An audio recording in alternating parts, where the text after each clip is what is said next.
Hi friends, എല്ലാവർക്കും പുതിയൊരു വീഡിയോയിലേക്ക് സ്വാഗതം. ഇന്ന് എഡ്യൂക്കേഷൻ പരമായിട്ടുള്ള വീഡിയോ ഒന്നല്ല. ഇന്ത്യയിൽ പബ്ജി എന്ന ഗെയിം നിരോധിക്കാൻ പോകുന്നു. ഒരുപാട് ആളുകൾക്ക് സങ്കടമുണ്ടാകും, ഒരുപാട് ആളുകൾക്ക് ടെൻഷൻ ഉണ്ടാകും. ഈവൻ ഞാൻ പോലും കളിക്കുന്ന ഒരു ഗെയിമാണ് പബ്ജി. അപ്പോൾ പബ്ജി കളിക്കുന്ന എല്ലാ ആളുകളും ഈ വീഡിയോ കാണുക. ഇന്ത്യ ചൈന സംഘർഷം 59 ആപ്പുകളാണ് നിരോധിച്ചത്. അതിൽപ്പെട്ടതാണ് TikTok, UC browser, hello app പോലെയുള്ള ജനശ്രദ്ധ നേടിയ ആപ്പുകൾ.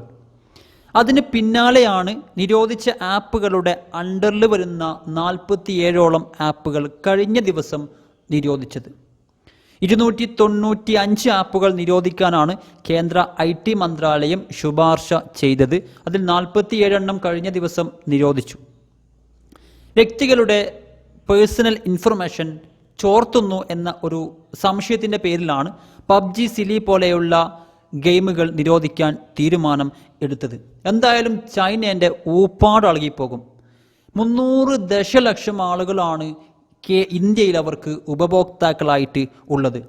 ഇന്ത്യയിലുള്ള സ്മാർട്ട് ഫോൺ ഉപയോഗിക്കുന്ന ഏകദേശം ആളുകളും ചൈനയുടെ ആപ്പുകൾ ഉപയോഗിക്കുന്ന ആളുകളാണ്. അപ്പോൾ നിലവിൽ പബ്ജി എന്ന ഗെയിം, പബ്ജി എന്ന് പറഞ്ഞു കഴിഞ്ഞാൽ പബ്ജിയുടെ അണ്ടറിൽ വരുന്ന എല്ലാ ഗെയിമുകളും പോകും. അപ്പോൾ പബ്ജി ഗെയിം ഓൾറെഡി ഇൻസ്റ്റാൾ ചെയ്ത ആളുകൾക്ക് യൂസ് ചെയ്യാൻ കഴിയുമോ എന്ന് ചോദിച്ചാൽ കഴിയില്ല. കാരണം ഇൻ്റർനെറ്റ് ഉപയോഗിച്ചുകൊണ്ട് കളിക്കുന്ന ഒരു ഗെയിമാണ് പബ്ജി. ടിക്ടോക്ക് പോയ സമയത്ത് ഓൾറെഡി ഇൻസ്റ്റാൾ ചെയ്ത ആളുകൾക്കൊരു ആശ്വാസമുണ്ടായിരുന്നു, കുറച്ച് കാലമെങ്കിലും യൂസ് ചെയ്യാം എന്ന്. 2-3 ദിവസം മാത്രമേ കിട്ടിയിട്ടുള്ളൂ, അത് പോയി. അതേപോലെ തന്നെയാണ് പബ്ജിയും. ഇൻ്റർനെറ്റ് ഇല്ലാതെ നമുക്കത് ഉപയോഗിക്കാൻ കഴിയില്ല.